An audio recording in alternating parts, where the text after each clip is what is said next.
zone précéline de l'est de Navarre, qui est la zone du canyon de Louvière, possède plusieurs canyons, aussi créés pendant la troisième ère géologique, qui est le Cénozoïque, tels que le canyon d'Arayun ou le canyon de Benassa aussi, par exemple. C'est donc une zone où se produisent des phénomènes naturels très particuliers et très caractéristiques. D'un point de vue géologique et biologique, le canyon de Louvière présente un paysage isolé, car les deux parois font un endroit isolé de l'ouest, et où cohabitent des espèces uniques et exceptionnelles. Et d'un autre côté, le critère numéro 8, être des exemples éminemment représentatifs des grands stades de l'histoire de la Terre ou d'éléments géomorphiques ou physiographiques ayant une grande signification. Le canyon de Louvière est particulièrement représentatif du changement géologique pendant toute l'histoire de la Terre. Et en plus, cette formation de parois, comme je viens de vous expliquer, est un témoignage du processus géologique, ce qui a une énorme signification et une valeur exceptionnelle. En ce qui concerne la valeur universelle exceptionnelle, nous pouvons dire que le canyon de Louvière est un espace riche et unique, car les parois, comme je viens de dire, sont un endroit isolé du reste, et par conséquent, il y a des espèces exceptionnelles, mais qui sont aussi en voie de disparition, malheureusement, comme par exemple le Jubail Naru, qu'on peut voir dans l'image.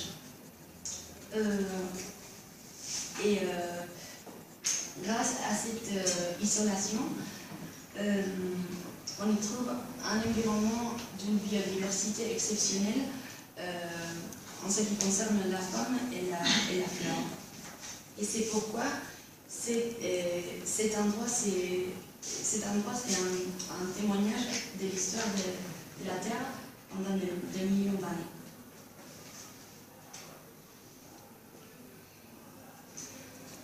Concernant, à continuation, mon analyse comparative, je vous parlerai bien sûr du Grand Canyon des États-Unis, mais aussi des gorges de Samaria en Grèce, qui ne sont pas aussi connues.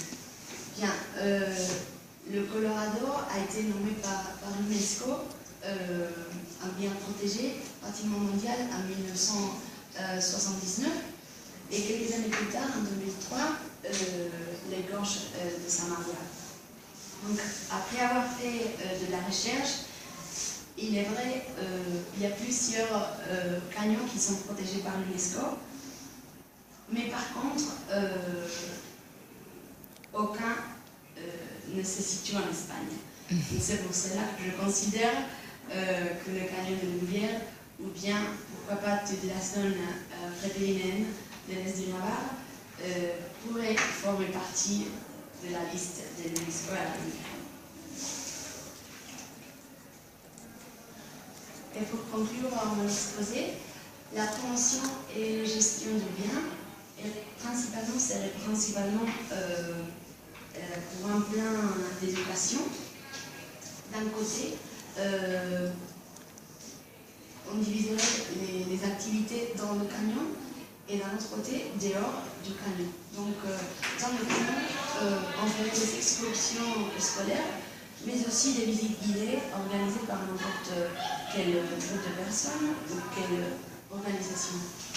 Et dehors du canyon, on ferait des expositions pour montrer l'histoire, la création, le développement ou bien l'état actuel, la faune et la flore du canyon, et aussi des activités sur l'éducation environnementale, parce que elles sont vitales et peut-être les plus importantes pour la protection de ces biens. Donc, je vous remercie encore de votre attention.